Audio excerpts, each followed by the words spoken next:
Doctor, जिन्हें हमारे समाज में भगवान का रूप माना जाता है, जो जान बचाते हैं, मौत के मुंह से खींच कर लाते हैं, ऐसे ही तो एक डॉक्टर वो भी थी। क्यों उसकी जान सस्ती थी? क्यों उसके सम्मान का कोई मोल ही नहीं था? वो दूसरों का दर्द दूर करने के लिए रातों की नींद तक त्याग कर 36 घंटे से ड्यूटी कर रही थी। फिर उसके दर्द का कोई मोल क्यों नहीं? क्यों उसे निर्ममता से कुचलने वालों का हिसाब नहीं किया जाता? क्यों डॉक्टरों की गुहार केवल उनकी ही पुकार मानी जाए? क्या वो किसी की बेटी नहीं थी? या फिर गुनाह से बढ़कर सियासत है? हमको न्याय दीजिए और कुछ नहीं चाहिए हमको। हमारा लड़की जो किया है अब तो कोई तो रिटर्न नहीं दे सकते है ना।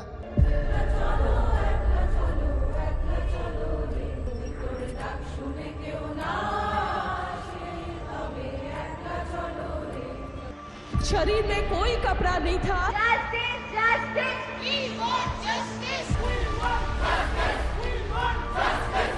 एक दो तीन चार। चश्मे को कूटा गया, जिसकी वजह से आंखों से खून निकल गया। इस बार फैसला होगा, चाहे कुछ भी हो, फैसला होगा। We want justice, we want justice, you want justice, we want justice. दोनों आंखों से रिश्ता खून, होठों से बहता खून, चेहरे पर जख्म, गर्दन पर जख्म, दोनों हाथों की उंगलियों के नाखून जख्मी, बायां पैर घायल, दाहिने पैर की एड़ी जख्मी, दाएं हाथ की रिंग फिंगर टूटी, प्राइवेट पार्ट लहूलुहान। एक एक जख्म की गिनती शुरू की जाए तो मानवता शर्मिंदा हो जाए। एक एक चीख का अनुमान लगाया जाए तो मानवीयता बहरी हो जाए। एक एक दरिंदगी का हिसाब लगाया जाए तो इंसानियत पश्चाताप के चुल्लू भर पानी में डूब मरे। हमारी बच्ची का मुंह एक बार दिखाओ, हमको नहीं दिखाया गया। माँ बार बार फोन कर रहे थे, फोन रिंग हो रहा था, लेकिन कोई उस टाइम तो मेरा लड़की गुजर ही गया। मुंह में खून था, फोटो खींच के लाके मुझे दिखाते हैं। बच्ची का शरीर में कोई कपड़ा नहीं था। वो तो एक डॉक्टर थी, लोगों की जिंदगी बचाना उसका काम था। 36 घंटों से लगातार वही काम तो कर रही थी, लेकिन आरजी कर अस्पताल की दीवारें क्या इतनी मोटी हैं कि एक डॉक्टर के साथ दरिंदगी होती रही और किसी के कानों तक कोई आवाज नहीं पहुंची। हम अपनी जान गवा के दूसरे की जान क्यों बचाएं? बंगाल में हुआ, वो यहाँ रिपीट नहीं होना चाहिए। अगर डॉक्टर सेफ नहीं है, वो खुद अपनी सेफ्टी के लिए कंसर्न है, वो कैसे दूसरों को सही? हमें समझ नहीं आ रहा है कि क्यों इस इतने बड़े हादसे को छुपाया जा रहा है।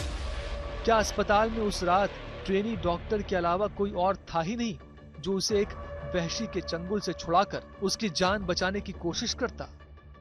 हम लोग हमेशा ऐसे 36 आवर्स ड्यूटी करते रहते हैं, विदाउट स्लीप। हम लोग सोते नहीं है, ब्रश नहीं करते हैं, खाना नहीं खाते हैं, प्रॉपर वॉशरूम फैसिलिटीज नहीं होता है।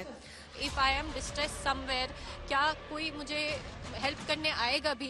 क्योंकि पूरे मतलब आइसोलेटेड कॉरिडोर्स रहते हैं जहाँ से हम चल के एक वार्ड से दूसरे वार्ड जाते हैं। क्या वाकई सिर्फ एक ही शख्स आया और इतनी बड़ी शर्मनाक घटना को अंजाम देकर चला गया?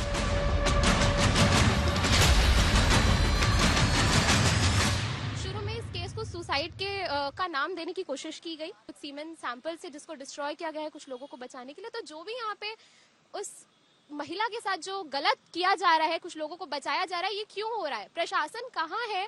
प्रशासन कहाँ गलती कर रहा है? उन प्रशासन के लोगों को, एक व्यक्ति को पकड़ा गया है, लेकिन बाकी को जो क्यों बच गए हैं? प्रशासन के खिलाफ भी, कुछ लोगों के खिलाफ कड़ी कार्यवाही होनी चाहिए। जान गई है एक डॉक्टर की। डॉक्टर से पहले वो एक बेटी थी, वो एक लड़की थी। बेटी पढ़ाओ बेटी बचाओ का नारा तो लगता है, लेकिन पढ़ी हुई बेटी कैसे बचे, ये सवाल देश के सामने है, सरकारों के सामने है, सिस्टम के सामने है, सोसाइटी के सामने है, सियासत के सामने है। क्या कोई अंदाजा लगा सकता है उसके दर्द का? क्या कोई अंदाजा लगा सकता है बेबसी का? क्या कोई अंदाजा लगा सकता है दरिंदगी का? सवाल चुभते हैं तो प्रशासन सवालों पर ही पक्षपात का सवाल उठा देता है। जवाब सूझता नहीं तो सरकार पूछने वालों का मुंह दबा देती है। पर सोचिए ना, क्या देश के डॉक्टरों को सुरक्षित होने का भी अधिकार नहीं? क्या दूसरों का दर्द दूर करने वालों के दर्द का इलाज जरूरी नहीं? যে আমার মেয়ের বডি নাকি যেভাবে আমাদের দেখানো হয়েছে ঠিক ওইভাবে ছিল না, আর বডিতে কোনো জামা কাপড় কিছুই ছিল না। আচ্ছা, এটা আমরা জানতে পেরেছি না, আমরা আমাদের তো দেখতে দেয় না। দেখে একজন ফোন করে বলছেন আপনার মেয়ে সুইসাইড করেছেন। এটা হতেই পারে না, এটা কিছু আড়াল করার চেষ্টা, না এটা কিছু লোপাট করার জন্যই বলেছেন যে আপনাদের মেয়ে সুইসাইড করেছে। চাকরি নয় আমার মেয়ের। इस पीड़ा को इंसाफ कब मिलेगा, मिलेगा भी या नहीं, ये सवाल रह रहकर कौंध रहा है। ডক্টরই বলবেন কি হয়েছে, আপনারা আসুন। তখন আমরা এসে আমাদের ড্রাইভারকে নিয়ে যখন যাচ্ছি তখন উনি বললেন, আবার ফোন করলাম, তখন উনি বললেন আপনারা কি আসছেন? আমি মানে উনি কে ছিলেন? আমি অ্যাসিস্ট্যান্ট সুপার বলছি, আপনার মেয়ে সুইসাইড করেছে। দিয়ে মোড়ানো ছিল, হাতটা এরকম ভাঙা ছিল, এখানে চোখ দিয়ে রক্ত পড়ছিল, মুখ দিয়ে রক্ত পড়ছিল। আমি বলেছি আমার মেয়ের এই অবস্থা দেখে কেউ বলবে না সুইসাইড করেছে, মানে তাকে দেখলেই বোঝা যাচ্ছে কেউ তাকে খুন করে ফেলেছে। जिम्मेदार एजेंसी को किस बात की जल्दी थी? क्यों रेप और हत्या की बात छुपाने की कोशिश हुई? We are following a very transparent investigation here, and if there is any demand from the family that they want the investigation to be carried out by some other agency, from our side there is absolutely no problem. सवाल ये भी है कि संजय रॉय जैसे दरिंदों के मन में कानून का खौफ क्यों नहीं? क्यों रेप जैसे भीषणतम अपराध में सजा की ऐसी नजीर नहीं बनती कि अपराधियों की रूह कांप जाए? क्यों ये सिलसिला थमता नहीं? डॉक्टरों के साथ हिंसा का ये पहला मामला नहीं है। इंडियन मेडिकल एसोसिएशन के एक शोध के अनुसार 75% से अधिक डॉक्टरों ने कार्यस्थल पर किसी न किसी प्रकार की हिंसा का सामना किया है। स्वास्थ्य के क्षेत्र से जुड़े पेशेवरों के खिलाफ ऐसी हिंसा का कोई केंद्रीय डेटाबेस नहीं है, लेकिन जो मामले आते हैं वो इशारा करते हैं कि सरकारी अस्पतालों में मेडिकल स्टाफ, विशेष रूप से जूनियर डॉक्टरों और इंटर्न्स को इसका खामियाजा ज्यादा भुगतना पड़ रहा है। कई डॉक्टर एसोसिएशन इस समस्या से निपटने के लिए एक केंद्रीय कानून की मांग करते रहे हैं। इस बार भी आईएमए ने पीएम मोदी को पत्र लिखकर डॉक्टरों की सुरक्षा के मामलों में सीधे हस्तक्षेप करने की मांग की है।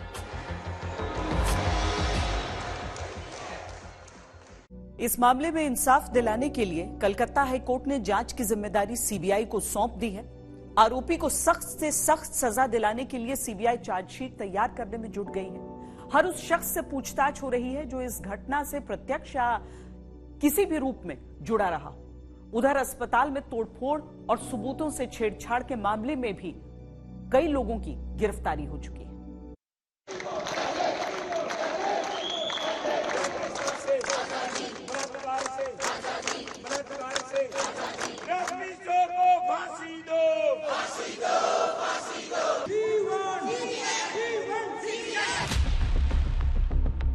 ये बहुत बड़ा सवाल उठता है कि कोलकाता गवर्नमेंट क्या कर रही है और वहाँ की पुलिस क्या कर रही है। 24 आवर्स 36 आवर्स की शिफ्ट होती है हमारी, रात को ड्यूटी करते हैं हम सिक्योरिटी तो मांग रहे हैं और क्या बोला है हमने।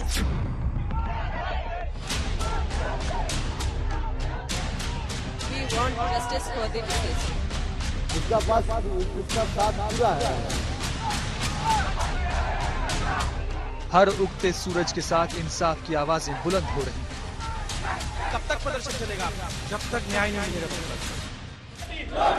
हमें जस्टिस चाहिए उस फीमेल रेजिडेंट के लिए। किसी भी मेडिकल कॉलेज में कोई सिक्योरिटी नहीं है, कोई कैमरा नहीं। देश भर में डॉक्टर कोलकाता रेप के खिलाफ प्रदर्शन कर रहे हैं। एक डॉक्टर के साथ ऐसा हो जाता है तो ये तो कितनी बड़ी बात है ना, एक आम इंसान के साथ क्या होगा।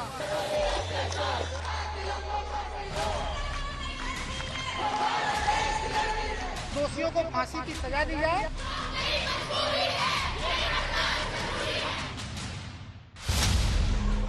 आंखों में सुलगते अंगारे लिए देश भर के डॉक्टर हर पल सीबीआई जांच पर नजरें लगाए हुए हैं, क्योंकि इस मामले की जांच अब कोलकाता पुलिस के हाथ में नहीं है। हाईकोर्ट के आदेश के बाद मामला अब सीबीआई के हाथ में है और सीबीआई फिलहाल कई सवालों का सामना कर रही है। क्या किसी खास आदमी या फिर किसी मास्टरमाइंड को बचाने की कोशिश की जा रही थी? क्या कोई ऐसा सच जानती थी ट्रेनी डॉक्टर जिसे अस्पताल प्रशासन छिपाना चाहता था? क्या वारदात को एक से ज्यादा लोगों ने अंजाम दिया? किसके इशारे पर हुई क्राइम सीन को बिगाड़ने की कोशिश? क्या क्राइम सीन को बिगाड़ने की कोशिश की गई? डॉक्टर के कत्ल को पहले क्यों बताया गया सुसाइड? पहले क्यों दर्ज किया गया अप्राकृतिक मौत का केस? अवश्य चाहता है डिपार्टमेंट के खिलाफ तो कार्रवाई हो रहा है, हम तो देख रहा है। लेटेस्ट अपडेट यही है जो हम देख रहा है, किसी को नहीं दिया गया है, हम लोग मांगा भी नहीं, हम लोग को किसी का ऊपर भरोसा रखना है।